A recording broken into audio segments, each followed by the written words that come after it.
अस्सलाम वालेकुम, सत श्री अकाल। मैं हरमीत सिंह हूँ और आप देख रहे हैं सच सवेरा। नाज़रीन, आज इतवार की सुबह है, आप सबको सुबह बखैर। इस वक्त अगर हम बात करें, चूँकि इतवार का दिन है और हमने कल तो जॉब पे आना होता, अपना काम करना होता, लेकिन बहुत सारे लोग जो हैं रेस्ट कर रहे हैं 3-4 दिनों से। एक तरफ तो इस्लामाबाद की सिचुएशन आपके सामने है, हर तरफ से रास्ते जो हैं वो बंद कर दिए गए हैं और बड़ी मुश्किलात हैं इस वक्त, क्योंकि रावलपिंडी का जो जंक्शन है वो भी बिल्कुल क्लोज पड़ा हुआ है। आईजीपी साइड जो है उसको भी बिल्कुल बंद कर दिया गया है। जो अंदर की तरफ इस्लामाबाद में मुख्तलिफ शाराएँ हैं उसमें भी कंटेनर लगे हुए हैं। तो सबसे ज़्यादा मुश्किलात इस वक्त जो जॉब करने वाले हैं इस्लामाबाद में उनको पेश आ रही। इसी तरह जो मरीज़ हैं उनको ज़्यादा इस वक्त मसाइल का सामना है, क्योंकि हॉस्पिटल की तरफ आपने आना है। और कल बहुत सारे केसेस मैंने खुद अपनी आंखों से रिपोर्ट किए और बहुत सारे लोग जो हैं वो परेशान हैं। कारोबार लोगों का ठप पड़ा हुआ है। सिग्नल पूरे ट्विन सिटी में सिग्नल ना होने के बराबर है। तो इस हर सिचुएशन में जो अमेजोन पे काम करते हैं, जो ऑनलाइन बिजनेस करते हैं, जो यहाँ पे फूड सप्लाई का काम करते हैं, ऑनलाइन जो टैक्सी चलती है, सबके काम ठप पड़े हुए हैं। बेरोजगारी वैसे भी मुल्क में बहुत ज़्यादा है, लेकिन बहरहाल आप सबसे गुजारिश है कि कोशिश करें, घरों में रहें। अगर निकलते भी हैं तो रूट सारे तकरीबन बंद है, गाड़ी के बजाय मोटरसाइकिल का सफ़र करें। और क्योंकि बहुत सारे ऐसी जगह के वहाँ पे मोटरसाइकिल का गुजरना भी इंतहाई मुश्किल है, वहाँ से गुजरना भी ठीक बेहतर नहीं है। लेकिन बहरहाल आप देख रहे होंगे, क्योंकि रिबन मैंने लगाया थोड़ा सा, मेरी जो मेकअप की जो है खातून उसने थोड़ा ज़्यादा बड़ा बना लिया है, तो अब ये ऐसे लटक रहा है, ज़ाहिर बात है। लेकिन बहरहाल हमारी कोशिश है कि क्योंकि आज का जो दिन है वो ब्रेस्ट कैंसर डे के हवाले से पूरी दुनिया में मनाया जाता है, और उस दिन का मकसद, मनाने का मकसद ये है कि पूरी दुनिया में अवेयरनेस क्रिएट करनी है, बना दुनिया तक, घर घर तक ये मुहिम पहुंचानी है कि इस वक्त हम सिर्फ पाकिस्तान की अगर बात करें, 44,000 से जायद खवातीन जो हैं हर साल मौत के मुंह में चली जाती। उसकी वजह यह है कि ब्रेस्ट कैंसर के हवाले से आगाही ना होने के बराबर है। बहुत सारे लोग ट्रीटमेंट जो है वो मुख्तलिफ जरिए से करते हैं, कुछ दम दरूद की तरफ चले जाते हैं, कुछ ट्रीटमेंट जो है मुख्तलिफ ऐसे इलाकों में लेते हैं जहां उनको नहीं पता होता कि क्या है। लेकिन इसकी बेहतरीन आगाही के हवाले से अब बहुत सारी चीज़ें ऑनलाइन आ चुकी हैं, इंटरनेट पे आ चुकी हैं। और फिर ज़बरदस्त तरीका ये है कि अब आप आएँ इधर, पिम्स हॉस्पिटल, नूरी हॉस्पिटल, बहुत सारे ऐसे अस्पताल, बहुत सारे ऐसे शहरों में बड़े बड़े हॉस्पिटल्स भी हैं जहाँ पे जाके आप अपना टेस्ट करवा सकते हैं। क्योंकि अगर आप बर वक्त आके टेस्ट करते हैं पहले स्टेज में, तो उसका ट्रीटमेंट जो है वो काबिल भी है, अब यानी दोबारा सेहतमंद हो सकते हैं। लेकिन आगाही की बहुत ज़्यादा ज़रूरत है। और पूरी दुनिया में आज जो है ब्रेस्ट डे के अवेयरनेस के हवाले से ये दिन मनाया जाता है। पूरी दुनिया के हवाले से हम बात करें तो बाहर दुनिया में तो ज़्यादा अवेयरनेस है। हम जैसे जो थर्ड वर्ल्ड कंट्री हैं, यहाँ पे मसाइल भी बहुत ज़्यादा हैं, बहुत सारे लोगों को नहीं पता होता कि ये हो क्या रहा है। लेकिन बहरहाल जब लोग हॉस्पिटल की तरफ पहुंचते हैं, बहुत सारे लोग एक दूसरे को मशवरा देते हैं कि भाई साहब फ़लाँ पीर, फ़लाँ मुरीद जो है उसके पास जाइएगा तो बहुत अच्छी तरीके से इलाज कर लेगा। इस सारे हालात में हम उस स्टेज तक पहुंच जाते हैं जहां पे फिर बचना मुश्किल हो जाता है, नामुमकिन हो जाता है। इस सारे सूरत हाल में जब आप जो है कुछ ऐसे गैर मामूली चीज़ें महसूस करें तो सीधा जो है जाके डॉक्टर से कंसल्ट करें, ताकि वो बाकायदा इसके हवाले से इसका मुआयना हो, ब्रेस्ट के हवाले से छाती का जो कैंसर है, ताकि उससे आप बच भी सके और बर वक्त उसका इलाज भी हो सके। दोस्तों, इस वक्त ज़ाहिर बात है हमारी कोशिश होती है कि आप सबको जो है वो आप सबको और हम सब का जो फेवरेट डोज है, जिसे हम कहते हैं डेली, यानी सच सवेरा का डेली डोज। वैसे तो चावलों की मैं बात करूं, मुझे तो बज़ाते खुद अपने इलाके के जो चावल हैं वो बहुत पसंद है। ख़ासकर अगर आप दीर की तरफ जाते हैं, चारसदा की तरफ जाते हैं, सवात की तरफ जाते हैं या शांगला की तरफ जाते हैं, तो बेगम चावल जिसे कहा जाता है, बड़े मोटे मोटे और बड़े ज़बरदस्त किस्म की उनका रस थोड़ा सा डिफरेंट होता है, जायका बहुत मुख्तलिफ होता है। और उसके साथ साथ अगर मैं कहूँ कि चाहे वो लोबिया आप बना लें, यानी जो रेड बीन्स होते हैं, ख़ासकर हमारे केपी में बहुत ज़्यादा खाए जाते हैं, इसी तरह कश्मीर भी बहुत ज़्यादा खाए जाते हैं, या उसके साथ साथ एक थोड़ी सी डिफरेंट टाइप चिकन बनाना होता है, करी, और उसके साथ साथ फ्राई चिकन होता है, वो चावल बड़े टेस्टी होते हैं, हल्की फुल्की दही उसके साथ हो, अचार का टुकड़ा साथ में हो, भाई सब तो फिर स्वाद ही आ जाता है। लेकिन दुनिया के महंगे तरीन चावल जो हैं हम आपको बताते हैं कहाँ पाए जाते हैं। ये चावल $109 फी किलोग्राम में फरोख्त होते हैं, यानी आप अंदाजा लगा लें पाकिस्तानी कुछ ज़्यादा ही बनते हैं, जो कि गिनीज वर्ल्ड रिकॉर्ड का एजाज़ भी रखते हैं। चावल ज़मीन पर सबसे ज़्यादा ग़िज़ाइयत से भरपूर है, लेकिन सस्ती ग़िज़ाओं में से एक है। वैसे अगर हम चावलों की बात करते, अगर देखा जाए, हमारे जो बट दोस्त हैं पंजाब में बहुत ज़्यादा वो खाते हैं, केपी में पठान हमारे भाई बहुत ज़्यादा खाते हैं चावल, और हमारे घर में भी, मैं बहुत कम खाता हूँ लेकिन हमारे घर में भी गाँव में बहुत ज़्यादा चावल पकते हैं, बनाए जाते हैं। लेकिन आज अगर हम दुनिया की बात करें तो वैसे तो सस्ती खुराक इसे कहा जाता है, लेकिन दुनिया के बेहतरीन चंद चावलों की अक़साम के गैर मामूली इंतखाब की तलाश में अगर आप हों तो ये है केन्याई प्रीमियम के अलावा कोई किस्म नहीं है। जापान की टू यूराइस कारपोरेशन के ज़रिए तैयार करदा चावल, इसकी खसूसियात यानी खसूस इंतखाब जो हुआ इसका, वो 17 साल कबल इसको तैयार किया गया था। कंपनी की मलकियत चावलों को जो है वो बफिंग टेक्नोलॉजी का इस्तेमाल इसमें होता है और इनका नाम है केनिमाई प्रीमियम चावल इसको कहा जाता है। ये रिवायती चावलों के मुकाबले में आला ग़िज़ाइयत के कदरों के साथ साथ एक मज़ीद जो है इसका दाना जो है वो मेवे के जायके के बराबर होता है भाई साहब, और इस पॉलिश करने के अमल की बदौलत ही चावल गैर खुदनी मोम की तह इससे हट जाने के बाद छोटे हीरों की तरह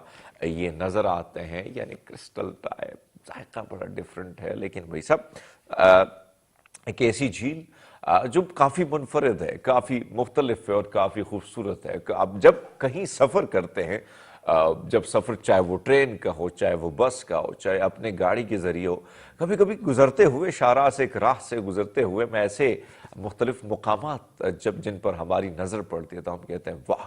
तो आज जो झील जिसका नज़ारा हम आपको थ्रू सच सवेरा की स्क्रीन कराने जा रहे हैं, सो शायद आपके मुंह से भी निकले हाँ वाओ। सो गुलाबी झील पर से ट्रेन के गुजरने का जो मंजर है इतना मकबूल क्यों है? मगरबी साइबेरिया में इस गुलाबी झील पर बज़ाहिर तैरते हुए एक पुरानी माल बरदार ट्रेन को देखना एक अजीब व गरीब तजुर्बा है। झील बर्लेंस्कोय साइबेरिया में नमक का सबसे बड़ा नामी खुदबी नमकीन झींगे की एक किस्म को जो है, ये देखिए ना, ये मंजर बड़ा खूबसूरत है। ऐसा लगता है कि नीचे पूरी की पूरी पिंक, कोई किसी ने पिंक पिंक पिंक जो है पूरा कलर बखेरा हो झील में। ये नमकियात की सतह बहीरे मुर्दार का मुकाबला करती है। ख़ास तौर पर अगर बात की जाए गैर जो डेड सी है उसके बिल्कुल मुकाबले में है, लेकिन एक शायद छोटे से एरिया में आती है। ये खास तौर पर गैर मामूली आला नमकियात में जो अपनी तरफ तवज्जो करती, जैसे जैसे बढ़ते रहते हैं मौसम गर्मा के महीनों में झील को चमकदार गुलाबी जो है वो आप इसकी रंगत देखें तो बिल्कुल गुलाबी झील का यह अजीब व गरीब जो मंजर है यकीनन देखने वालों को अपनी तरफ इसलिए राग़िब कर देता है क्योंकि इसके अट्रैक्शन है। ऊपर से जो विजुअल है, एक तरफ इस ट्रेन को देखिएगा, ऊपर से झील को देखिएगा, तो भाई साहब यकीनन बहुत ही अट्रैक्टिव, बहुत ही मुनफरिद और बड़ी मज़े की का ये व्यू है। अब वैसे कहा जाता है कि भाई साहब फ़लाँ की बड़ी लंबी ज़ुबान है लेकिन फ़लाँ की बड़ी मोटी ज़ुबान है। वैसे ख़ासकर ये दुनिया की सबसे मोटी ज़ुबान रखने वाली ख़ातून से हम आपकी मुलाकात कराते हैं। लंबी ज़ुबान वाली तो आपने सुनी होगी, लेकिन मोटी ज़ुबान वाली भाई साहब देखिएगा ज़रा स्क्रीन पे।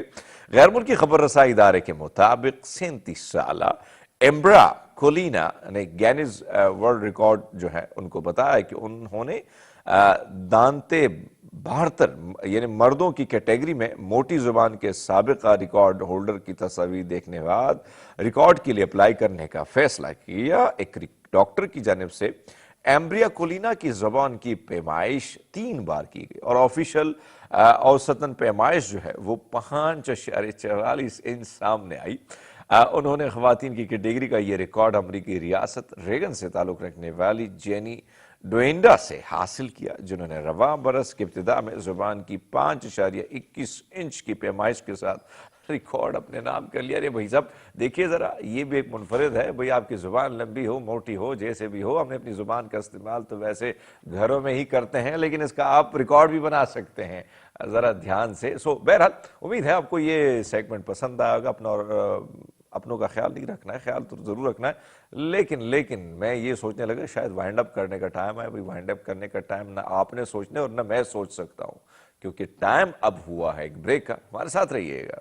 कम बैक नाज़रीन, प्रोग्राम में एक बार फिर आपको खुशामदीद कहते हैं। और आज यकीनन जाहिर बात है कि हमारी कोशिश होती है कि एक तरफ तो नौजवान जो है उनको कैसे करियर के हवाले से, यानी कैसे काउंसलिंग की जाए, उनकी किस तरीके से वो काउंसलिंग हासिल कर सकते हैं, क्योंकि जैसे ही आप यूनिवर्सिटी से पहले मुख्तलिफ स्टेजेस लाइफ में आते हैं, मुख्तलिफ जो है हमारे पड़ोस में, हमारे गांव में, चाहे वो चाचा है, ताया है, बड़ा भाई है, मशवरे बड़े दिए जाते हैं, लेकिन कन्फ्यूजन भी बहुत ज़्यादा हो जाती है। जाहिर बात आप एक ऐसे स्टेज पे होते हैं जहां आपको खुद समझ नहीं आती है, लेकिन अब आपको समझ जाने के लिए और आपको समझ आने के लिए हमारे पास एक ऐसी शख्सियत, एक ऐसे मेहमान मौजूद हैं जो कि यूथ कैरियर काउंसलिंग के हवाले से और मुख्तलिफ ट्रेनिंग भी कराते हैं।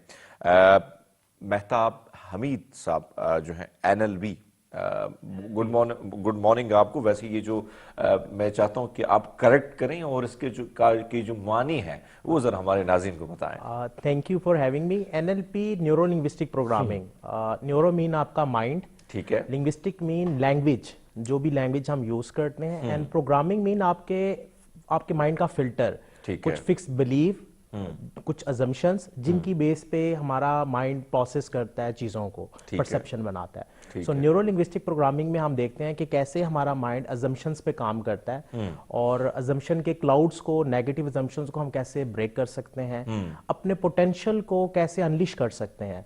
सो जब आप माइंड को अंडरस्टैंड कर लेते हैं तो आपकी परफॉर्मेंस बढ़ जाती है। और मैं इस फील्ड में क्यों आया कि मैंने देखा कि कुरान में 130 वर्सेस गौर फिक्र में है, और गौर फिक्र का अमल जो है वो दिमाग से होता है। क्या बात, और अनफॉर्चुनेटली हम पूरी जिंदगी बहुत कुछ पढ़ते हैं लेकिन अपने दिमाग के बेसिक सिस्टम को अंडरस्टैंड नहीं करते कि इंफॉर्मेशन कैसे आएगी, हमारा बिलीफ सिस्टम कैसे बनेगा, हम अपने बिलीफ सिस्टम को कैसे चेंज कर सकते हैं, कैसे चैलेंज कर सकते हैं, जिसकी वजह से हम एक लिमिटेड लाइफ को जो है जीते हैं और हमारी जिंदगी एक ही कैनवस में रहती है, हम उससे बाहर नहीं निकल पाते। NLP बेसिकली आपके माइंड का वो मैनुअल है जो आपको आसानी देता है, आपके लिए वेज इजी कर देता है कि आप अपनी जिंदगी को बेहतर से बेहतर बना। अच्छा, ये बहुत खूबसूरत बात आपने की, जो यानी NLP, ठीक है। और आपने अगर हम देखें, सबसे बड़ा मसला इस वक्त जो है, आपको पता है कि हम हमेशा ये बात तो करते हैं कि भाई सब जो नेगेटिव एनर्जी है उससे कैसे दूर रहा जाए और पॉजिटिव एनर्जी के दरमियान रह के आप कैसे पॉजिटिव एनर्जी मजीद अपनी तरफ ट्रैक कर सकते हैं। अब यहाँ पे सबसे बड़ा प्रॉब्लम ये है कि हम ये सोचते हैं, बल्कि आपको पता है कि जनरेशन Z की बात जब की जाती है, जब यहाँ नई नौजवान नस्ल की बात की जाती है, कहीं ना कहीं हमारे यहाँ ये होता था कि कम्युनिकेशन गैप नहीं होता था। 90s 80s की जो हम पैदावार हैं, तो यानी आज का अगर हम देखें तो थोड़े से मसाइल ज़्यादा हो गए हैं। इस सारी सूरत हाल में आपके पास जब नौजवान आते हैं तो क्या क्या मसाइल आपके सामने रखते हैं और उसको फिर आप कैसे देखते हैं, कैसे उनको उसका जो सोल्यूशन है वो निकालने की कोशिश करते हैं? देखिए, सबसे पहले लैक ऑफ क्लैरिटी है। नौजवान को ये नहीं पता उसने जाना कहाँ है, क्योंकि हमारे दो विजन है, एक हम आंखों से देखते हैं, एक हम दिमाग से देखते हैं। ठीक है। अब जो दिमाग से देखने का अमल है वो हमारे मुस्तकबिल को डिफाइन करता है, और प्रेजेंट मोमेंट में हम अगर मुस्तकबिल के लिए नहीं सोचते तो हमारा मुस्तकबिल जो है वो तारीख हो सकता है। अब नौजवान के पास अंडरस्टैंडिंग नहीं है कि उसने अपने कैरियर में क्लैरिटी कैसे लानी है, और इस क्लैरिटी के साथ साथ उसमें एक और जो चैलेंज आता है वो है माइक्रोवेव थिंकिंग। अब माइक्रोवेव थिंकिंग ये है कि वो चाहता है कि हर चीज में जल्दी से रिजल्ट आ जाए, बहुत जल्दी से आ जाए, क्योंकि सोशल मीडिया का दौर है, इंफॉर्मेशन का फ्लो बहुत तेज है, आपके पास इंफॉर्मेशन बहुत तेजी से आ रही है, और जो हमारा अटेंशन स्पैन है वो भी बहुत कम हो गया है। तो नौजवान माइक्रोवेव थिंकिंग की वजह से रिजल्ट जल्दी चाहता है, जिसकी वजह से वो लॉन्ग टर्म के लिए प्लान नहीं करता, लॉन्ग टर्म के लिए सोचता नहीं है। अब जब वो शॉर्ट टर्म में रहता है तो डेफिनेटली उसकी जिंदगी कंफ्यूजन का शिकार हो जाती है। वो जिसको कुछ करता हुआ देखता है, जो ट्रेंड देखता है उसको फॉलो करने की कोशिश करता है, जबकि उसके अंदर के जो टैलेंट हैं वो वो ज़ाया हो उनके जाता साथ अलाइन नहीं होते, और जब अलाइन नहीं होते तो डेफिनेटली वो रिसोर्सेज, वो माइंड की एनर्जी, वो टाइम ज़ाया हो जाता है, और अल्टीमेटली 10 साल के बाद, 15 साल के बाद वो अपनी ज़िंदगी पे जब नज़र दौड़ाता है तो वो बहुत पीछे रह जाता है। इस पीछे रहने की वजह से अब वो स्ट्रेस की कैफियत में चला जाता है, अब वो डिप्रेशन का शिकार हो जाता है, अब वो सोसाइटी के प्रेशर को बर्दाश्त नहीं कर पाता है। और वो अपने आप को कोसता है, जिसकी वजह से अल्टीमेटली वो नेगेटिव एनर्जी के ओरे में चला जाता है। हर वक्त ब्लेमिंग करता है, वो कहता है जी कि हालात नहीं है, रिसोर्सेज नहीं है, काश मैं इस मुल्क में ना पैदा होता, काश मेरे वालिदैन मेरे लिए ये कर देते। अब वो काश की बेस पे फिर अपनी जिंदगी गुजारना शुरू कर देता है, क्योंकि उसके हाथ से जो उसका मुस्तकबिल था वो निकल गया है, और वही मुस्तकबिल अब उसके पास जब प्रेजेंट की फॉर्म में आया है तो वो इतना अट्रैक्टिव नहीं है, और उसका पास भी क्योंकि भयानक हो गया है, इसलिए वो कंप्लीटली एक नेगेटिव लूप के अंदर स्टक हो जाता है। मेहताब साहब, क्या लगता है आपको, क्योंकि अगर हम देखें, जाहिर बात है कि आप यहाँ तक पहुँचे हैं, या बहुत सारे नौजवान जो यहाँ तक पहुँचे हैं और बड़ी उसके लिए बड़ी मशक्क़त की होगी, ऐसे बड़ी आसानी से इस जगह पर पहुँचना कोई आसान काम नहीं होता है, लेकिन क्या वजह है कि हम इतने इस होल से बाहर ही नहीं निकल रहे हैं कि हमने बड़े शॉर्ट, और मैंने देखा है कि बहुत सारे नौजवान जो शॉर्टकट के चक्करों में हैं, बहुत सारी ज़िंदगी उनकी ख़राबी हो चुकी है, और हालात ये हैं कि वो कहीं ना कहीं एक कमरे तक महदूद हो गए, या बहुत सारे मसाइल का वो खुद अपने आप को, और आपने बड़ी खूबसूरत बात की कि भाई ब्लेम करना, वालिद को ब्लेम करना, अपने आप के पास को ब्लेम करना, भाई ये करता तो ये होता, ये ना होता तो वो होता। इस सिचुएशन में क्या किया जा सकता है, यानी कैसे अपने आप को निकाला जा सकता है कि भाई साहब आप ब्लेमिंग करें या आप शॉर्टकट के चक्कर में पढ़ें, और शॉर्टकट का रिजल्ट जो है वो आना है नहीं, अगर आएगा भी शॉर्टकट टर्म्स के लिए, वो ज़्यादा टाइम के लिए वो होगा नहीं। देखिए, इसके लिए सबसे पहले हमें ना अपने आप को एनालाइज करना है कि हम अपनी ज़िंदगी से चाह क्या रहे हैं। हम जो भी चाह रहे हैं उसके लिए हमारे पास प्लानिंग होनी चाहिए, उसके लिए हमारे पास कोई रोल मॉडल होना चाहिए। अनफॉर्चुनेटली हम जो बनना चाहते हैं उसके रोल मॉडल हमारे पास नहीं होते। हम जो बनना चाहते हैं, अगर रोल मॉडल की लिस्ट है तो हम उन रोल मॉडल से मिलते नहीं हैं, उनकी जिंदगी को स्टडी नहीं करते। एनएलपी कहती है, एक कॉन्सेप्ट देती है मॉडलिंग का। मॉडलिंग का कॉन्सेप्ट यह है कि कोई भी कामयाब इंसान जिंदगी के जिस भी मैदान में कामयाब हुआ, आप भी वैसी कामयाबी हासिल कर सकते हैं, बशर्त ये कि आप उसके मेंटल पैटर्न्स को फॉलो करें। उसने जो स्टेप्स उठाए वही स्टेप्स आप उठाना शुरू कर दें।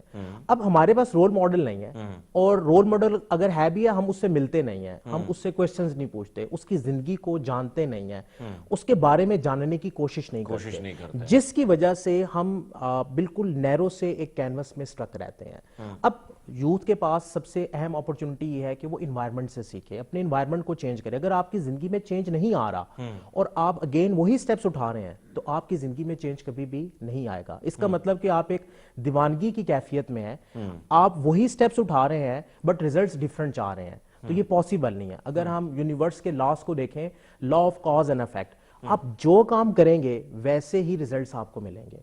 अब आप जो रिजल्ट्स चाह रहे हैं उसके लिए आप जो वो काम नहीं कर रहे, और आप वही रेपिटेशन में वही काम करते जा रहे हैं और रिजल्ट डिफरेंट एक्सपेक्ट कर रहे हैं, तो ये आप अपने आप को धोखा दे रहे हैं। इसका मतलब है कि आपने अपने एक्शंस को चेंज करना है, अपने एनवायरनमेंट को चेंज करना है, रोल मॉडल्स की लिस्ट बनानी है। अब रोल मॉडल बेसिकली आपके माइंड में एक टेंशन क्रिएट करता है, और जैसे ही आपके माइंड में टेंशन क्रिएट होती है तो आपकी इनर मोटिवेशन एक्टिव होती है। यहाँ पे ये टर्म बड़ी इंपॉर्टेंट है कि इनर मोटिवेशन का एक्टिव होना बहुत जरूरी है, बिकॉज एक्सटर्नल मोटिवेशन 30% है, 70% आपकी इंटरनल मोटिवेशन है, और एग्जाम में पास होने के लिए आपको 40% मार्क्स चाहिए। इट मीन कि आपको इंटरनल मोटिवेशन ही एक्टिव करनी है। वो जब तक एक्टिव नहीं होगी आप एक्शन नहीं करेंगे, और आप जब एक्शन नहीं करेंगे आप कंफर्ट जोन में रहेंगे, आप सीखेंगे नहीं, आप अपने रोल मॉडल से इंस्पायर तो होंगे बट उसकी जिंदगी को फॉलो नहीं कर पाएंगे, और जब तक आप उसके पाथ को फॉलो नहीं करेंगे आप वो एक्सपेक्टेड रिजल्ट हासिल नहीं कर सकते। यानी बहुत ही खूबसूरत बात आपने की कि देखिए,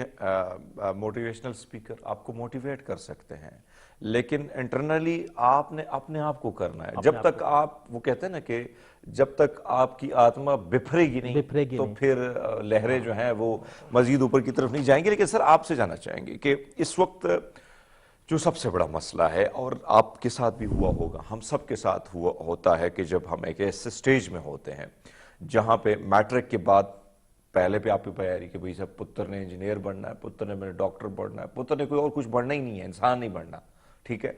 अच्छा, उस स्टेज में भी बहुत सारे लोग डिसाइड करते हैं कि भाई साहब आपने क्या करना होता है। वो भी बड़ा एक ऐसे लेवल पे आप होते हैं कि आप मेंटली उतने स्ट्रांग नहीं होते, डिसीजन आप नहीं ले सकते, डिसीजन किसी और ने लेना होता है। इसी तरह फिर आप जब आगे की तरफ कॉलेज की तरफ बढ़ते, आगे कुछ और चीज़ों के चीज़ें फैसले जो है वो भी कहीं और से लिए जाते हैं। अब ऐसी सिचुएशन में क्या किया जा सकता है, क्योंकि हमने देखा है कि बहुत सारे नौजवान जो है वो यहाँ इस स्टेज पे भी कहीं ना कहीं हार मान लेते हैं, कहीं ना कहीं वो डिप्रेशन में चले जाते हैं कि करें तो क्या करें, मैं तो कुछ ये करना चाहता हूँ, पर बाबा जी जो है वो कहते हैं, पापा जी कह रहे हैं भाई पुत्र तो ये करना है।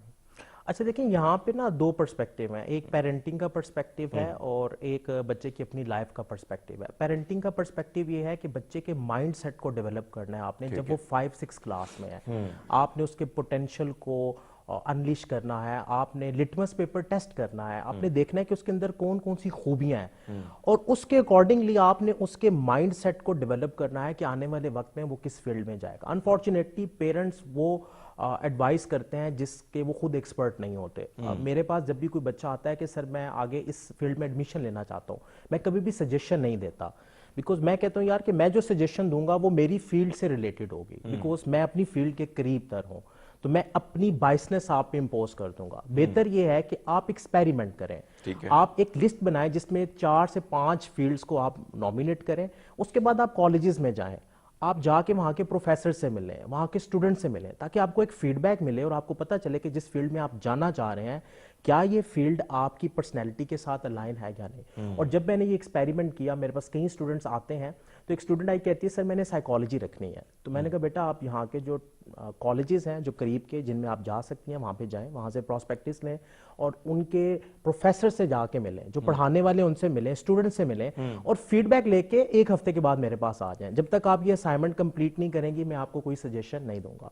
अब यकीन माने 3 दिन बाद वो आई तो कहती है सर मैंने साइकोलॉजी नहीं पढ़नी। मैंने कहा वाई? कहती है सर जब मैंने डिग डाउन किया तो मुझे पता चला कि ये तो मेरी पर्सनैलिटी के साथ मैच नहीं है। तो मैंने कहा पहले क्यों आपने डिसाइड किया था? तो कहती है सर कि वो पहले मेरी फ्रेंड कर रही थी तो मैंने कहा मैं भी कर लूं। अच्छा, इट मीन कि हम ट्रेंड को फॉलो करते हैं, हम लेफ्ट राइट देखते हैं कि एक बंदा कर रहा है तो हम भी कर लें, मे बी वो हमारी पर्सनैलिटी के साथ अलाइन ना हो। तो पेरेंट्स के लिए यहाँ पे जरूरी है कि बच्चे की पर्सनैलिटी को एनालाइज करें। अगर एक बच्चा स्पोर्ट में अच्छा है तो व्हाई नॉट उसको स्पोर्ट की पूरी कंप्लीट अपॉर्चुनिटी दी जाए, उसको सपोर्ट किया जाए ताकि वो स्पोर्ट के अंदर अपने आप को निभा सके। अब एक चीज sir, sorry to interrupt you, Mehtab साहब, अगर हम देखें जो यहाँ पे एक प्रॉब्लम है, बेशक हम देखते हैं कि शहरों में ये चीज़ बड़ी आम है कि वालिद साहब के साथ खुल के बात भी हो जाती है कि भाई वालिद साहब से ये भी पूछा जाता है मैंने ये करना है, वालिद साहब भी फ्रेंडली बात कर लेते हैं।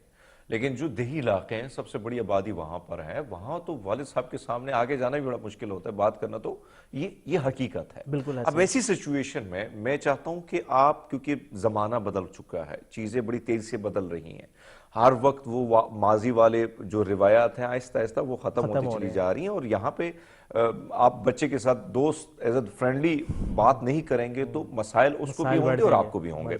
क्या वालिदैन साहब जो जितने भी देखने वाले हैं पेरेंट्स, वो उनको क्या किरदार इस वक्त पे, कौन सी स्टेज पे बच्चे के कौन सा किरदार अदा करना चाहिए? देखिए वालिद और वालदा का किरदार बड़ा इंपॉर्टेंट है। पेरेंटिंग बहुत मैटर करती है। बच्चा जब 5-6 क्लास में है वो आपकी वो एज है जिसमें आपने कोई बीज बोना है उसके दिमाग में कि उसने आगे किस फील्ड में जाना है। अच्छा, पेरेंट्स यहाँ पे गलती करते हैं कि वो फिक्स कर देते हैं कि आपने लेट्स सपोज डॉक्टर बनना है, इट मीन के डॉक्टर के बाद कोई और फील्ड नहीं है। अच्छा, फील्ड की सिलेक्शन के लिए वो एक्सपर्ट की राय नहीं लेते।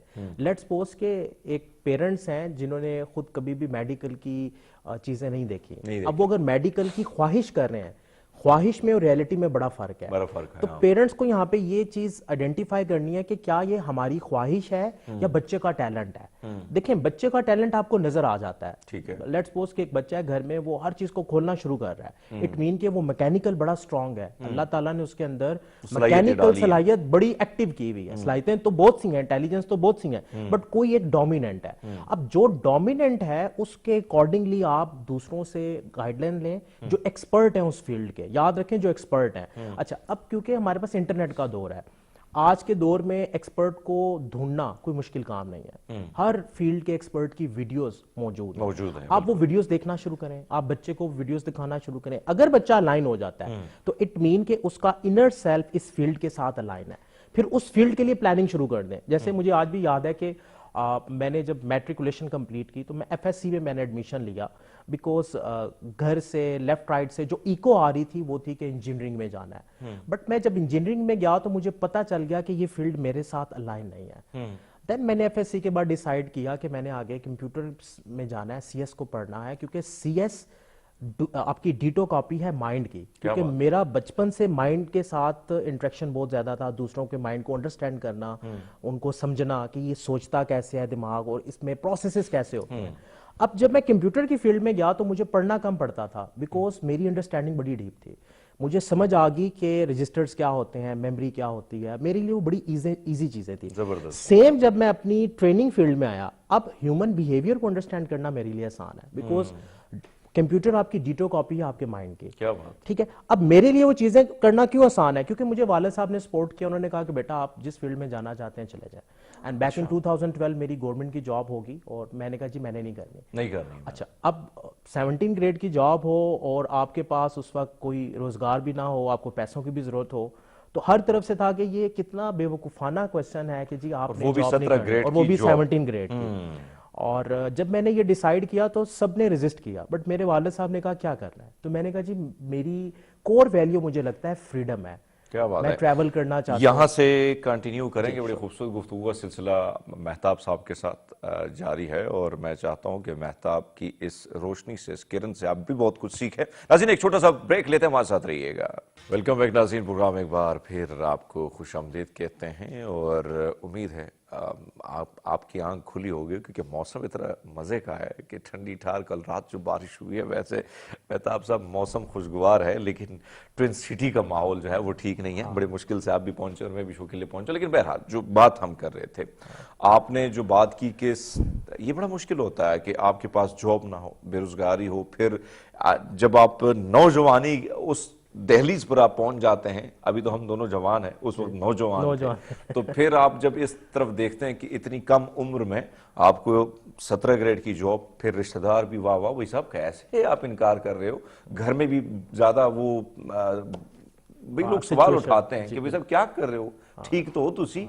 सो मेहताब साहब जो आप जहां से अब कंटिन्यू, मैं चाहता हूं कि वहां से कंटिन्यू करें कि आप फिर वालिद साहब ने कैसे आपसे मशवरा या आपने उससे मशवरा किया और क्या बात। अच्छा देखिए, वालिद साहब ने हमेशा मुझे सपोर्ट किया, तो उन्होंने कहा कि क्या करना चाहते हो, तो मैंने कहा जी देखिए मेरी जो वैल्यू है ना वो फ्रीडम है। क्या बात है। मैं कहीं फिक्स नहीं होना चाहता। अगर मैं लॉन्ग टर्म में देखूं तो मैं जॉब में फिक्स हो जाऊंगा, अर्निंग आ रही होगी, फिर रिटायरमेंट हो जाएगी, बट जो मेरी जिंदगी की फ्रीडम वैल्यू है वो कंप्रोमाइज होगी, और जब मेरी वैल्यू कंप्रोमाइज होगी तो मैं माइंड का फुल पोटेंशियल नहीं दे सकूंगा। तो उन्होंने कहा गो अहेड, जो करना है करो।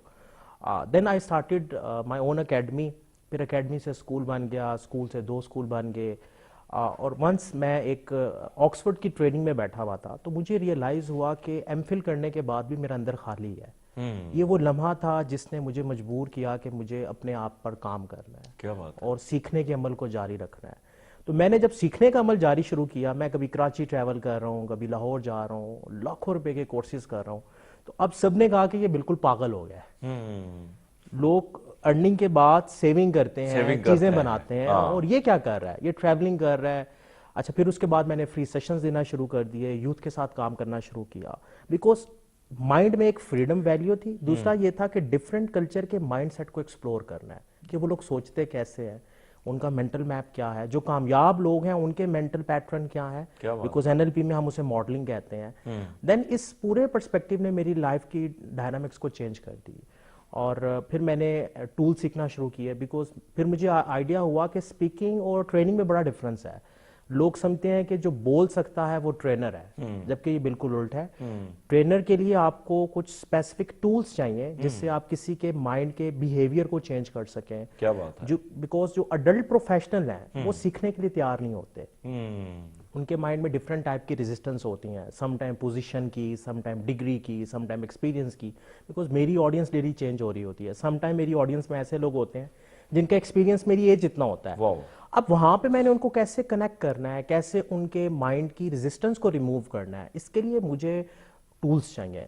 Then I made my own philosophy mind arts, और माइंड आर्ट्स के दो पार्ट हैं, एक माइंड है और एक आर्ट्स है। ठीक है। माइंड के पार्ट में मैं अडल्ट प्रोफेशनल की माइंड की रेजिस्टेंस को रिमूव करता हूँ, और आर्ट के पार्ट में मैं एक्चुअल कंटेंट को डिज़ाइन करता हूँ, जो भी गैप एरिया है, जिसकी भी ट्रेनिंग की नीड और ऑब्जेक्टिव है।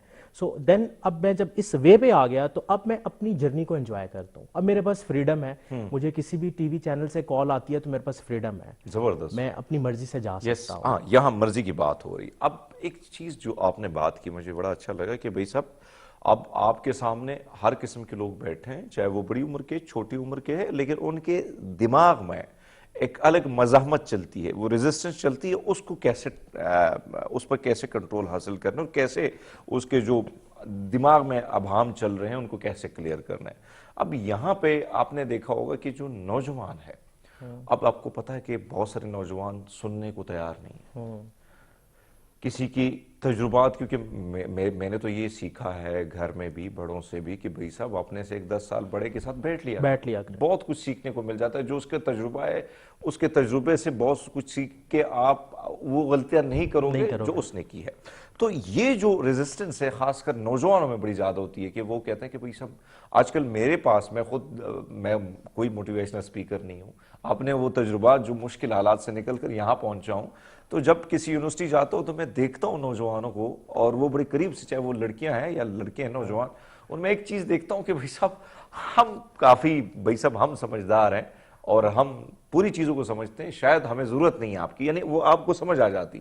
ये सबसे बड़ा, आपको नहीं लगता कि अलमिया है, इसको क्लियर करना होगा, कैसे करना होगा, खासकर नौजवानों के लिए आप क्या कहेंगे? अच्छा देखिए, अलमिया बिल्कुल है, लेकिन अगर हम इसमें माइंड की साइंस को देखें ना, हमारी अप्रोच थोड़ी सी अलाइन नहीं है।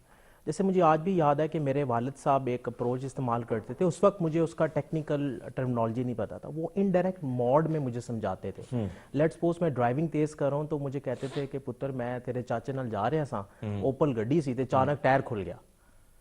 इसका मतलब ये है कि टायर खुल गया और गाड़ी हमने संभाल ली कि स्पीड कम थी, तो मैं ऑटोमेटिकली अपनी कार की स्पीड कम कर देता था। इट्स मीन कि हमने इनडायरेक्ट वे को अपनाना है, बिकॉज एज अ प्रोफेशनल जब हम यूथ के साथ काम करते हैं तो वहाँ पे हम कोचिंग का कॉन्सेप्ट इस्तेमाल करते हैं। Coaching is not about guidance और एडवाइस, कोचिंग इज अबाउट कि आपने उनके इनसाइड को एक्टिव करना है। सुकरात कहता था मैं किसी की जिंदगी नहीं बदल सकता, मैं उसे सोचने पर मजबूर कर सकता हूँ। अब सोचने पे मजबूर करने का जो प्रोसेस है ना, वो है आस्किंग, क्वेश्चनिंग। मैंने सीरत का मुताला किया, मुझे हर जगह आस्किंग नजर आई कि आपने अगर किसी बच्चे से कोई काम करवाना है, उसको किसी फील्ड के लिए अलाइन करना है, आप उससे सवाल पूछना शुरू कर दें। जैसे मेरे वालिद साहब पूछते थे अच्छा फिर क्या करना है, जॉब नहीं करनी तो क्या करना है। अब मैं सोच रहा था कि मैंने क्या करना है, तो मैंने जब सोचना शुरू किया तो मेरे रास्ते बनते गए और मेरा माइंड ओपन होता गया। सो हमें as a parent, as a professional, as a speaker, जब भी हम यूथ के साथ काम करें तो हमने क्वेश्चंस पूछने हैं, सवाल पूछना, उनको सोचने पर मजबूर करने के लिए हमने सवाल पूछने हैं। बिकॉज आस्किंग दुनिया का सबसे बेहतरीन टूल है जिससे आप किसी के माइंड को ओपन कर सकते हैं। आज का बच्चा आपकी बात सुनने को तैयार नहीं है, बिकॉज हम डायरेक्टली बाहर से डालने की कोशिश करते हैं। अच्छा, मैं यहाँ पे आता हूँ मेहता साहब, जो बात आप कर रहे हैं मैं पहुंच भी रहा हूँ उस जगह तक, और बड़ी खूबसूरत बात आपने की कि भाई साहब पहले तो पूछिए ना कि उसके दिमाग में क्या चल रहा है, आप पहले अपनी जो चीजें हैं उस पर थोपना चाह रहे हैं। यहाँ पे सबसे बड़ा मसला ये है कि हम देखते हैं कि हर जगह आपको मशवरे ही मशवरे, फुप्पू की बेटी फुप्पू, फुप्पू का फुप्पा, भाई सब मशवरे ही मशवरे, प्री में हम हर बंदे को बच्चा फेड अप हो जाता है। तो क्या ये तरीका दुरुस्त है? नहीं, बिल्कुल भी नहीं। देखें, आपने बच्चे को लाइन करना है ना, टेस्टर एंड डिफरेंट। आप बच्चे से सवाल पूछना शुरू करते हैं। एक बच्चा कहता है जी कि मैंने प्री इंजीनियरिंग में नहीं पढ़ना। ओके बेटा, आप क्या पढ़ना चाहते हैं? अब जब आप उससे पूछेंगे ना क्या पढ़ना चाहते हैं, अब वो सोचेगा अच्छा बेटा ऐसा करो कि आप इसके अलावा 4-5 फील्ड्स की मुझे लिस्ट बना दो। अच्छा, वो लिस्ट बनाएगा। अच्छा बेटा, आप मुझे बताओ कि इसमें से जो पहली टॉप प्रायोरिटी पे आपने लिखा है ये क्यों लिखा है? अब जितना आप उसको डिग डाउन करेंगे, उससे वाई पूछेंगे, उसके माइंड के खाने खुलना शुरू हो जाएंगे, न्यूरोपाथ क्रिएट होंगे, पॉसिबिलिटीज उसके सामने आना शुरू होंगी। डेफिनेटली वो सर्च करेगा, दोस्तों से पूछेगा। अब मुमकिन है कि वो सर्च करे और कोई एक ऐसी रोल मॉडल की वीडियो उसके सामने आ जाए जो उसकी जिंदगी चेंज कर दे। सो आस्किंग के कल्चर को हमने डेवलप करना है, जो कि नहीं है। यहाँ पे हर बंदा एक्सपर्ट बनता है, हर बंदा अपनी राय देता है। देखिए, मैंने स्टार्ट में कहा कि मैं किसी भी बच्चे को सजेशन नहीं देता, बिकॉज मेरी सजेशन मेरी फील्ड से रिलेटेड होगी। लेट्स सपोज एक बच्चा आता है और उसके अंदर टैलेंट है म्यूजिक का, और मैं उसे कहता हूँ बेटा आप ऐसा करो, आप ट्रेनर बन जाओ। अब म्यूजिक और ट्रेनिंग में बिग डिफरेंस है। एक बच्चा मेरे पास आता है जिसके अंदर टैलेंट है डॉक्टर बनने का, और मैं उसे कहता हूँ नहीं नहीं डॉक्टर नहीं बनना, आप इस फील्ड में आ जाओ। अब ये मैं अपनी चीजें उसके ऊपर इंपोज कर रहा हूँ, इट मीन कि मैं उसके अंदर जो पड़ा हुआ है उसे देख ही नहीं रहा।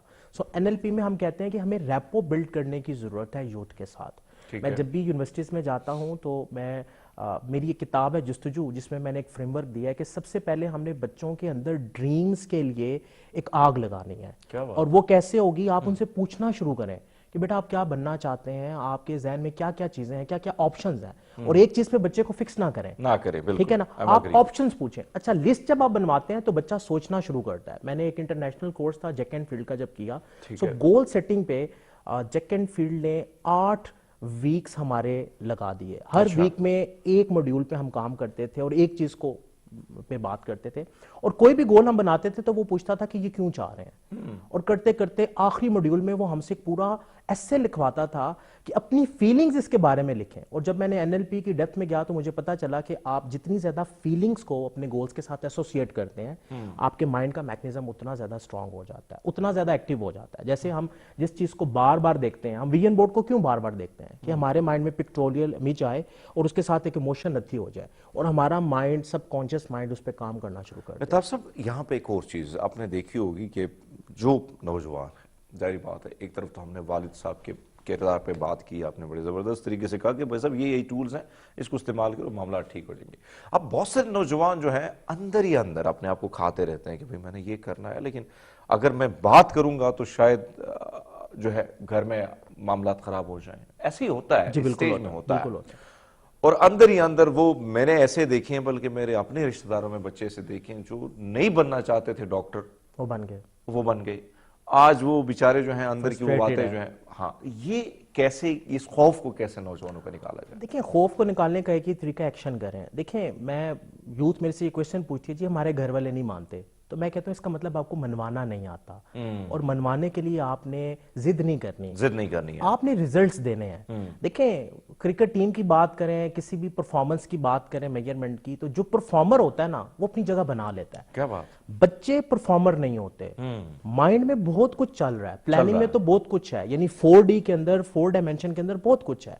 जब तक आप उसको कैप्चर नहीं करेंगे 3D में, जब तक आप उसको फिजिकल वर्ल्ड में लाएंगे नहीं, लाइक के मैंने जब एक्सप्लोर करना शुरू किया चीजों को, तो मेरे वालिद साहब को पता था कि मैं एक्सप्लोरर हूं, मैं नेटवर्किंग कर लेता हूं, मैं बड़ा ओपनली जाके लोगों से मिलता हूं, सीखता हूं, इसलिए उन्होंने कहा कि जो करना है कर लो। इट मीन कि उन्होंने ये जस्ट रैंडमली नहीं कहा, उनके पास मेरी कंप्लीट हिस्ट्री थी। सिमिलरली बच्चा अपने आप को प्रूव करे। बहुत से बच्चे कहते हैं कि हमारे वालिदैन हमारी बात नहीं सुनते, वो इसलिए नहीं सुनते कि उनको आप पे कॉन्फिडेंस नहीं है। इट्स मीन कि आपकी जो पास्ट की हिस्ट्री है, रिकॉर्ड है, वो ठीक नहीं है। आपको परफॉर्म करना है, आप जिस भी फील्ड में, लेट्स सपोज आप कहते हैं कि मैं स्पोर्ट में बहुत अच्छा हूं, तो क्या आपने स्पोर्ट में परफॉर्म करके दिखाया? क्या आपने उस स्किल में परफॉर्म करके दिखाया? एक बच्चा कहता है जी मैं बिजनेस करना चाहता हूं, और अर्ली एज में वो कहता है जी मैंने पढ़ना नहीं है, मैं बिजनेस करना चाहता हूं। क्या उसने जुगाड़ लगा के बिजनेस करके कुछ अर्निंग की? अगर उसने की है तो इट्स मीन कि उसके अंदर बिजनेस का वायरस मौजूद है, उसको यूटिलाइज किया जा सकता है। जैसे मेरे एक अब्बू के दोस्त थे और वो टीचर थे, और उनका एक बेटा था, वो पढ़ता नहीं था, तो उन्होंने उससे पूछा क्या करना चाहते हो, तो उसने कहा जी मैं क्रिकेट खेलना चाहता हूं। तो उन्होंने कहा ठीक है, उन्होंने उसको चांसेस दिए, और करते करते वो डोमेस्टिक लेवल पे आ गया। क्या बात, ठीक है। अब आप जब परफॉर्म करते हैं तो पेरेंट्स को भी एक कॉन्फिडेंस मिल जाता है। और पेरेंट्स फिर लोग क्या कहेंगे को छोड़ के आपको सपोर्ट करते हैं। पेरेंट्स आपको तब सपोर्ट नहीं करते जब पेरेंट्स को पता होता है कि ये बच्चा हमारा जो है, जो कहता है वो करता नहीं है। इट मीन कि आप कह कुछ रहे हैं, एक्शन नहीं कर रहे, आप कंफर्ट जोन में अपना टाइम जाया कर रहे हैं। इस वजह से पेरेंट्स आप पे एतमाद नहीं करते। तो आप देहात में है, शहर में है, इंटरनेट आपके पास है, आप जो बनना चाहते हैं, एनएलपी कहती है कि आप जो बनना चाहते हैं बन सकते हैं, फॉलो करना शुरू अच्छा, एक चीज जो आप बात कर रहे हैं, यानी आपकी बात ठीक है कि भाई साहब ये चीजें हैं, खासकर जो नौजवानों के हवाले से आपने बात की। अब दुनिया भर में हमने देखा है कि मुख्तलिफ स्कूल से ये लेवल शुरू हो जाते हैं, और आपने बात की कि वो सवाल स्कूल के, यानी प्राइमरी से अगर आप बच्चा निकलता है तो उससे पहले इतने सवाल किए जाते हैं कि बच्चे का दिमाग जो है उसमें कई सवाल जन्म लेना शुरू हो जाते हैं। यहाँ पे कितना ज़रूरी है, क्योंकि हम जब पहुँचते हैं मैट्रिक तक, उसके बाद सोचते हैं कि है रब आप की करा दा की करा, ठीक है, क्योंकि माहौल ऐसा नहीं है।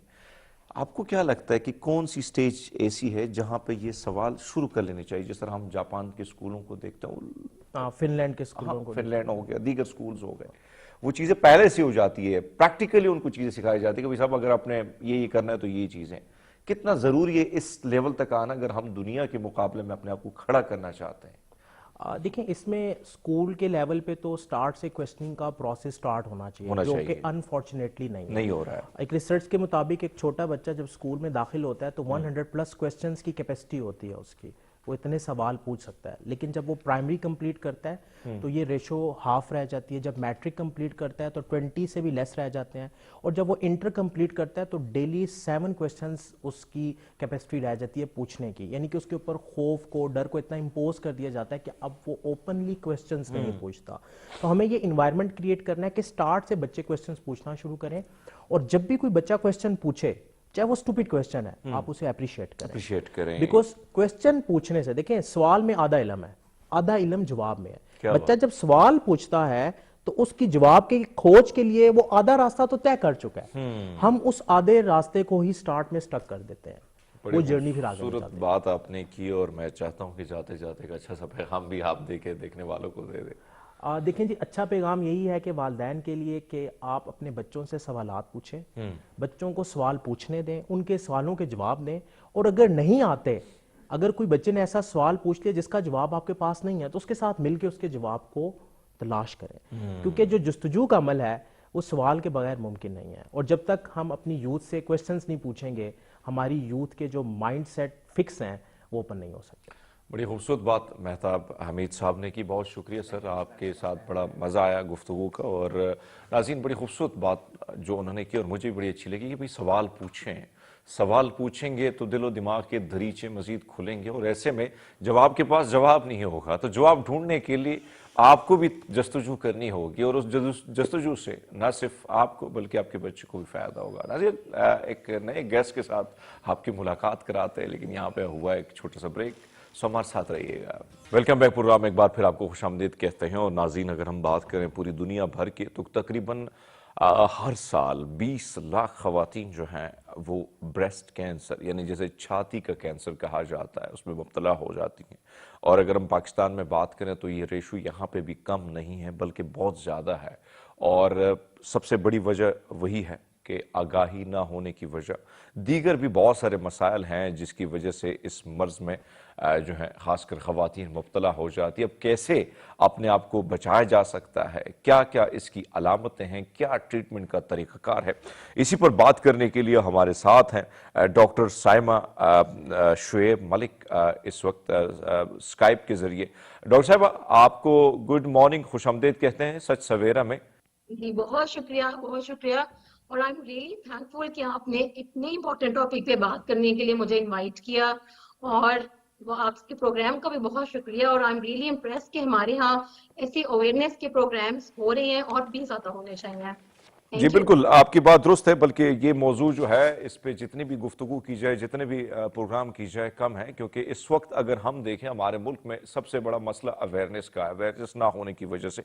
लेकिन छाती के हवाले से, यानी छाती के कैंसर का जो यानी छाती का जो सरतान होता है, इस हवाले से मैं चाहता हूं कि थोड़ा सा आप बताएं कि क्या क्या अलामतें होती हैं, क्या वजूहात हैं कि अभी तक जब हम बात करते हैं तकरीबन सालाना 44,000 से ज़ायद ख़वातीन जो है इस मर्ज की वजह से पाकिस्तान में, यानी पाकिस्तान की सिर्फ अगर मैं बात करूं तो दुनिया से चली जाती हैं। क्या वजूहात है कि अभी तक इसके अवेयरनेस के हवाले से, हालांकि हम देखते हैं शहरों में तो ये बातें बड़ी हो जाती हैं, बड़े बड़े होटल्स में बड़े बड़े सेमिनार किए जाते हैं, लेकिन किसी ने ये नहीं सोचा कि सबसे ज्यादा आबादी देही इलाकों में है और वहां पे अवेयरनेस ना होने के बराबर है। क्या किया जा सकता है डॉक्टर साहब? जी, आपके क्वेश्चंस बहुत इंपॉर्टेंट हैं। मैं उनको सबको डिवाइड करूंगी डिफरेंट उसमें, और मैं कोशिश करूंगी कि मैं बहुत सिंपल लैंग्वेज यूज करूं ताकि हमारे सुनने वाले व्यूअर्स, जैसे आपने बताया कि गांव में देहातों में समझ सकें मेरी बात को। जी बिल्कुल।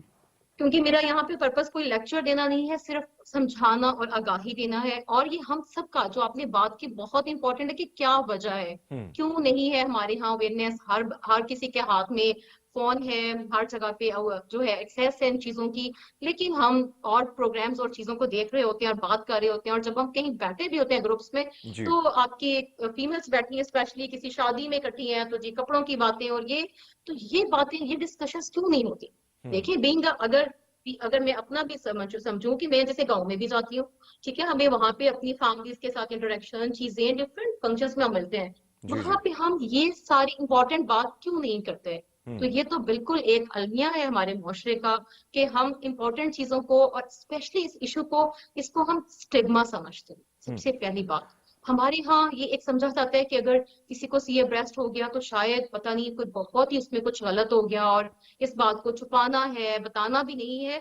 अगर किसी एक को हुआ, और अगर अपनी वो सारी फैमिली को एजुकेट करे और वो बताएं, ये चीजों को आगे बताएं, तो ये हमारे यहाँ ऐसा ना होता। जी जी पाकिस्तान अनफॉर्चुनेटली नंबर 1 जो कैंसर है फीमेल्स में, वो ब्रेस्ट कैंसर है। जैसे आपने बताया कि almost more than 40,000 deaths due hmm to breast cancer हो रही है, जो कि बहुत ज्यादा, वर्ल्ड में भी ये बहुत कॉमन है, और ये मोस्ट कॉमन कैंसर है। लेकिन हमारे यहाँ डेथ्स क्यों ज्यादा है? वही आपकी बात, अवेयरनेस नहीं है, क्योंकि prevention is better than cure.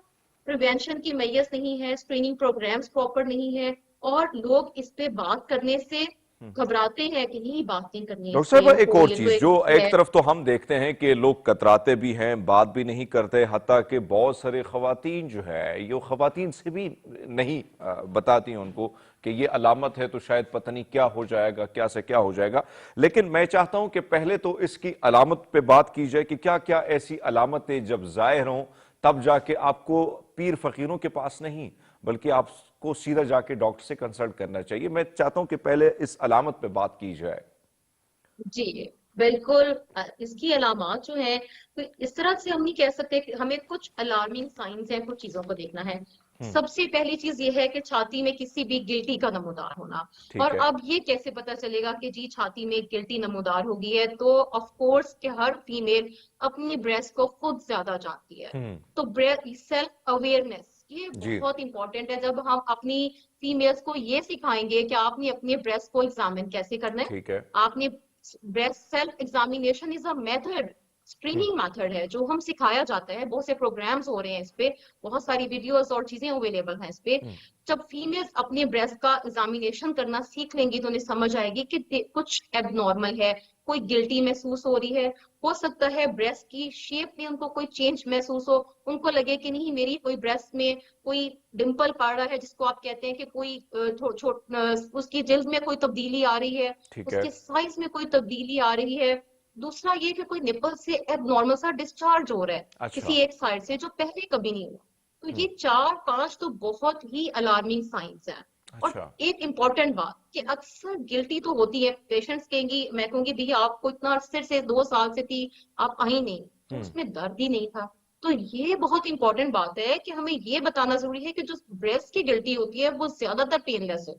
Hmm. Painful तो अक्सर इन्फ्लेमेटरी या कोई इन्फेक्शन की वजह से डिफरेंट कंडीशंस होती हैं, ज्यादातर पेनलेस होती है, कुछ मसला नहीं कर रही होती, क्योंकि हमारे यहाँ समझा जाता है जब तक मसला नहीं होगा, तब तक दर्द नहीं होगा, तब तक जब तक दर्द नहीं तकलीफ नहीं होगा होगी तो वहां डॉक्टर साहब डॉक्टर के के पास पास नहीं नहीं जाएंगे। आपकी बात दुरुस्त है कि हम तब नहीं जाएंगे डॉक्टर साहब के जाते। पास कि जब हालात कहीं ना कहीं आखिरी स्टेज पे खुदा न खास्ता पहुंच जाएं। डॉक्टर साहब, एक और जी चीज जो बिल्कुल। इस वक्त अगर हम देखें, यानी छाती के कैंसर के हवाले से क्या, यानी क्या ऐसी वजूहात होती हैं जिसकी वजह से हम इस स्टेज पर पहुंच जाते हैं, और फिर जो आपने अलामात बताई हैं, जो आपने फरमाया कि ये अलामात अगर हो तो उससे जाके फिर आपने डॉक्टर से कंसल्ट करना है।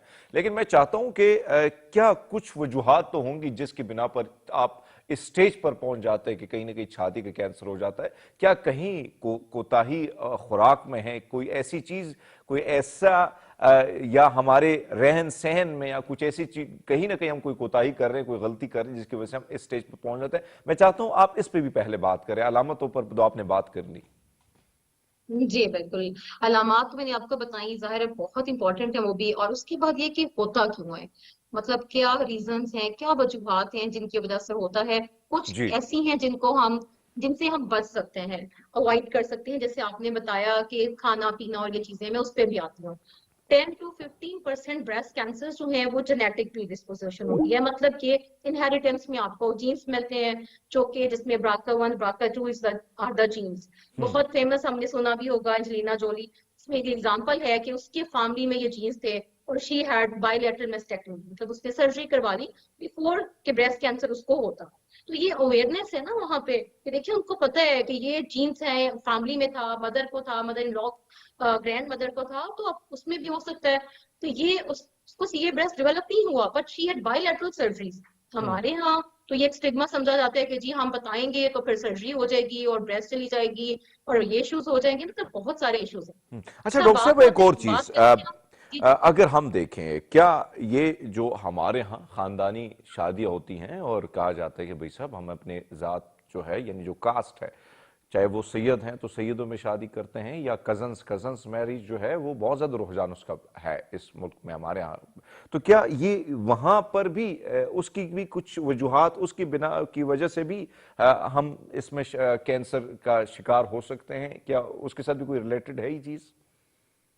नहीं, ये जो है फैमिली कजन मैरिजेस से रिलेटेड बहुत सारी और चीजें हैं, जैसे बच्चों में कोई पैदाइशी नुक्स या मसले होना, लेकिन ब्रेस्ट कैंसर का जो मैं आपको बता रही हूँ जो जेनेटिक है वो कुछ जीन्स होते हैं जो फैमिली में आपको मदर से आते हैं। ठीक है, अच्छा, मदर ठीक उसमें तो ठीक, आगे मैरिजेस वाला बिल्कुल इशू नहीं बिल्कुल है, समझ गया। मदर डॉक्टर से आते साहब हैं। हमारे साथ ही जी रहेंगी, उनसे गुफ्तगू का सिलसिला जारी रहेगा, लेकिन नाज़रीन एक छोटा सा ब्रेक लेते हैं, हमारे साथ रहिए। वेलकम बैक प्रोग्राम में एक बार फिर आपको खुशामदीद कहते हैं और डॉक्टर साइमा शुएब मलिक हमारे साथ हैं। और डॉक्टर साहब, जो आपसे हमने सवाल किया कि अब यहाँ पे अगर देखा जाए, मैं चाहता हूँ कि इस बात पे भी थोड़ी सी आप गुफ्तगू करें, इस पर भी थोड़ी सी आप रोशनी डालें कि खासकर ब्रेस्ट कैंसर जो है, जो उमूमन ये किस स्टेज में होता है, क्या ये ज़रूरी नहीं है? यानी मैं अपना ये सवाल जो है ये अपने आप को भी क्लियर करना चाहता हूँ कि किस उम्र में ये हो सकता है? क्या लाजमी है कि उम्र जो है शादीशुदा औरत को होगा, या उससे पहले भी जो यंग लड़कियां हैं, जवान लड़कियां हैं, उनकी उम्र अगर कम है तब भी जाके इस किस्म की इस मर्ज से वो में मुब्तला हो सकती हैं? जी, ये असल में अनफॉर्चुनेटली ऐसा कैंसर है जो किसी भी एज ग्रुप में हो सकता है। अच्छा उसमें मैरिड या अनमैरिड का कोई बहुत ये नहीं है, लेकिन ज्यादा जो कॉमन ग्रुप्स हैं 30 to 40 years of age, young अच्छा एज, उसमें बहुत अग्रेसिवली ये होता है। और दूसरी है after 50 years, after menopause 50 to 60 years, अच्छा थोड़ी ओल्ड एज। तो ये दो एज ग्रुप में तो बहुत कॉमन है, लेकिन ऑफ कोर्स कुछ केसेस ऑब्जर्व हुए हैं इवन 15 years गर्ल्स में भी और यंग गर्ल्स में भी। तो इसलिए ये हम ये नहीं कह सकते कि अगर किसी बहुत छोटी बच्ची को कोई गिल्टी है उसको इग्नोर करें, उसको कैंसर नहीं हो सकता। इसलिए अच्छा हमें ये चीज हमारे जहन में होनी चाहिए कि किसी भी एज ग्रुप में बच्ची जो है, फीमेल है, छोटी बच्ची है, बड़ी है या बहुत बुजुर्ग हो गई है, उनको कोई भी गिल्टी या कोई भी चीज अपनी छाती में महसूस हो कि ऐसा पहले नहीं था, अब मुझे ये महसूस हो रहा है, उन्हें जरूर जो है फिर आगे इसकी फर्दर कंसल्टेशंस लेनी चाहिए, या जो भी आगे इसके प्रोटोकॉल्स हैं हम आगे डिस्कस करेंगे इंशाल्लाह। डॉक्टर साहब, एक और चीज जो मैं चाहता हूं कि आप इस पे भी बात करें, जरूरी है क्योंकि आज का दिन बड़ा इंपॉर्टेंट है, और खासकर आप जैसे डॉक्टर साहबान जब आते हैं तो हमारी कोशिश होती है कि आपके तजुर्बे से बहुत सारे लोगों को फायदा भी हो। बहुत सारी लोग, खवातीन इस वक्त आपको स्क्रीन पर भी देख रही हैं, जो ब्रेस्ट कैंसर है, इसके स्टेजेस के क्या क्या मराहल हैं, किस स्टेज में, यानी कौन सी ऐसी स्टेज होती है जो बहुत ज्यादा खतरनाक हद तक पहुंच जाती है, कौन सी स्टेज में जाके आप, क्योंकि आपने शुरुआत में एक बात की कि कहीं ना कहीं हमारी जो औरतें होती हैं, खवातीन होती हैं, उनके अंदर एक मिथ आप कह सकते हैं कि वो इस सोच विचार में मुब्तला होती हैं कि शायद अगर हम ट्रीटमेंट की तरफ जाएं तो शायद फिर हमसे छाती जो है वो बिल्कुल उससे भी महरूम हो जाए। तो क्या मैं चाहता हूं कि इस पे भी आप स्टेजेस के हवाले से भी आप बात करें कि क्या क्या मराहल होते हैं, किस किस मराहल से भी गुजरना होता है। जी बिल्कुल, ब्रेस्ट कैंसर की हम जब इसको डिवाइड करते हैं 4 स्टेजेस हैं, लेकिन सिंपली अगर मैं अपने व्यूअर्स के लिए बताऊं कि ब्रेस्ट कैंसर के जो 4 मराहल हैं उसमें से जो पहला मरहला है, जो सबसे पहले जब छाती में गिल्टी नमूदार हो जाती है और वो ऑलमोस्ट 2 सेंटीमीटर की होती है, तो जो भी फीमेल मंथली अपना ब्रेस्ट का एग्जामिनेशन करती हैं, जब 2 सेंटीमीटर की भी कोई चीज उनके ब्रेस्ट में नमूदार होगी, 1 सेंटीमीटर 2 सेंटीमीटर की, या उनको उसकी जिल्द में कोई तब्दीली लगेगी ब्रेस्ट के या साइज में लगेगी, तो वो उन्हें पता चल जाएगा। तो इसको हम कहते हैं स्टेज 1 अर्ली स्टेज कि साइज जो है आपके उसका बिल्कुल 1 to 2 सेंटीमीटर है और वो भी ब्रेस्ट से आगे कहीं फैला भी नहीं हुआ।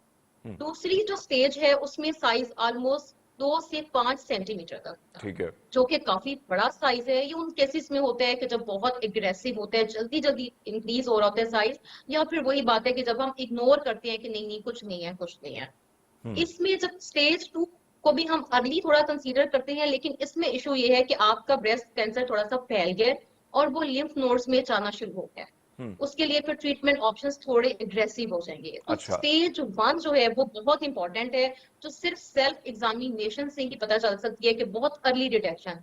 और अनफॉर्चुनेटली पाकिस्तान में पेशेंट्स जो हमारे पास रिपोर्ट करते हैं स्टेज 2 और ज्यादातर स्टेज 3 और 4, वही बात है कि इग्नोर करना है, ठीक है, नहीं ठीक है। देखना, डॉक्टर साहिबा, है। चूंकि हमारे पास वक्त ख़त्म हो चुका है, हम चाहते हैं कि जाते जाते जो इस वक्त ख़वातीन आपको देख रही हैं उनका एक अच्छा सा पैगाम आप खासकर ब्रेस्ट कैंसर के हवाले से आप लेके जाएं।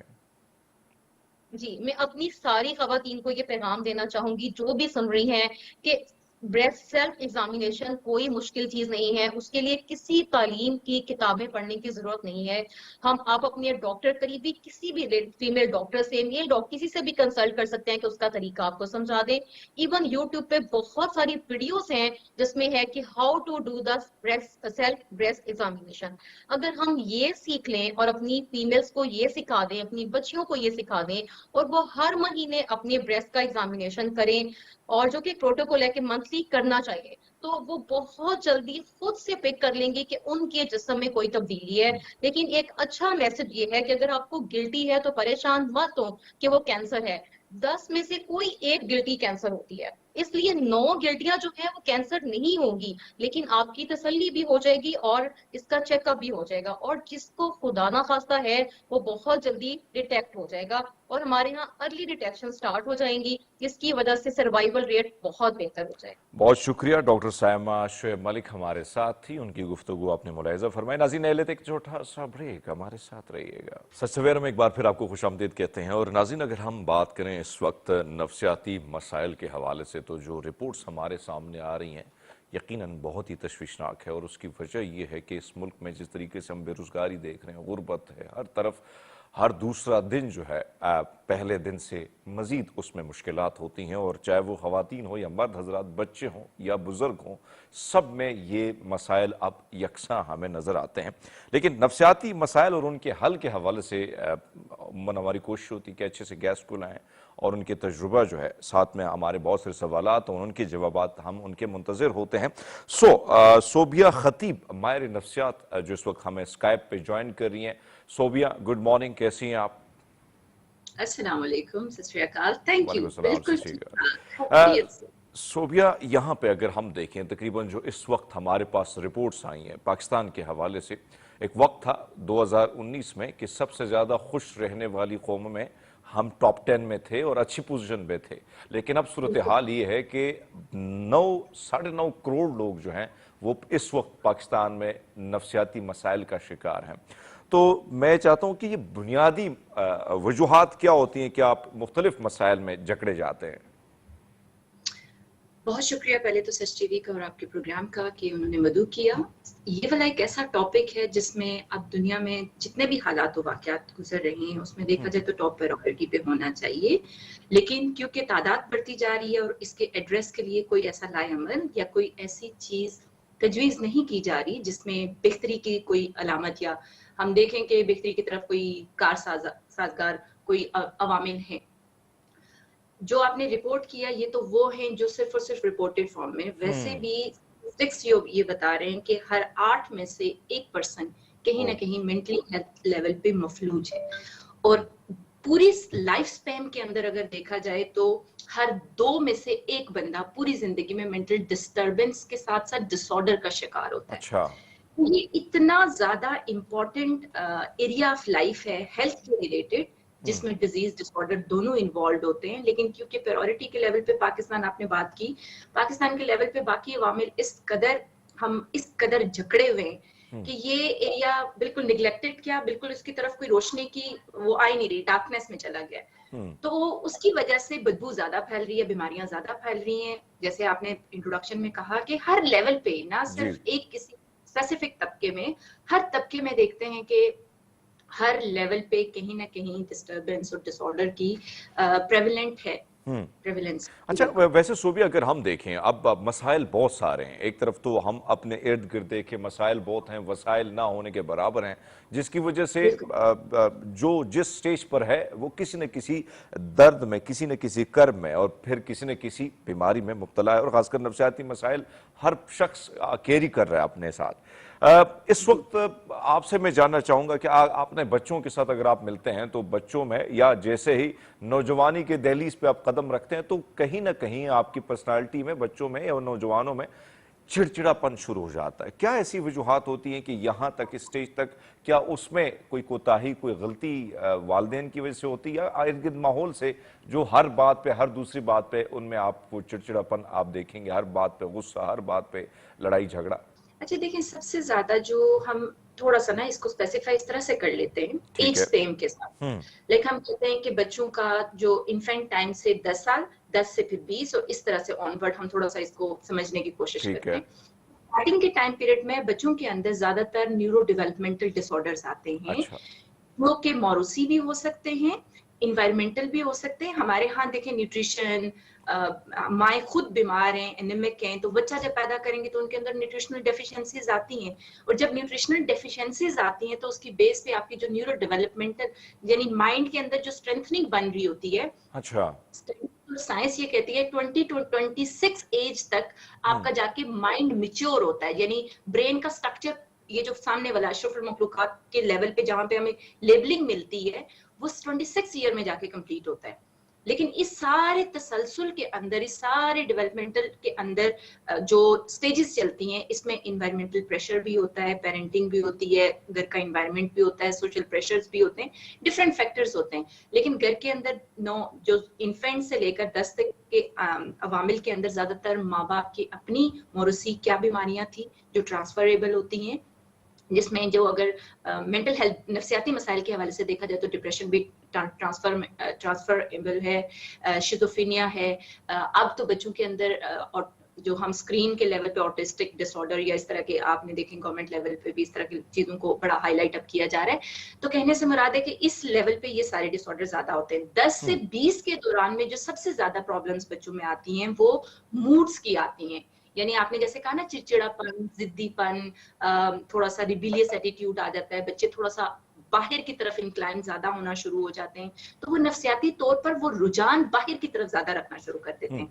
तो ये डेवलपमेंट का एक पूरा का पूरा पैसेज है जिसके थ्रू बच्चा चल रहा होता है। सोबिया, चूंकि मैं माजरत भी चाहता हूँ नाज़रीन से भी, और चूंकि वक्त आज बड़ा ही मुख्तसर, सोबिया से ये टॉपिक जो है इस पर मजीद गुफ्तगू की ज़रूरत है, और इंशाल्लाह हम सोबिया को दावत स्टूडियो में भी देंगे और इस पर दोबारा भी बात करेंगे, क्योंकि ये बहुत वसी टॉपिक है और इस पर बात इंतहाई ज़रूरी है, बात करना ज़रूरी है। सोबिया, मैं चाहता हूं कि जाते जाते एक छोटा सा पैगाम आप हमारे देखने वालों को दे दें, उसके बाद हम भी वाइंड अप करते हैं।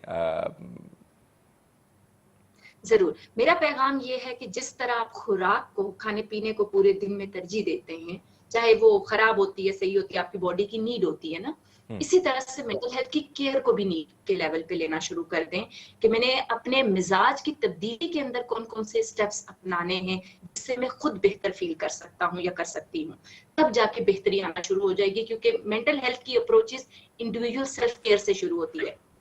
बिल्कुल, बड़े खूबसूरत पैगाम आपने दिया, बहुत शुक्रिया सोबिया साहिबा आपका। और नाज़रीन, हम उम्मीद करते हैं कि आपको ये सेगमेंट पसंद आया होगा। हमें दीजिएगा इजाज़त, अल्लाह हाफिज़।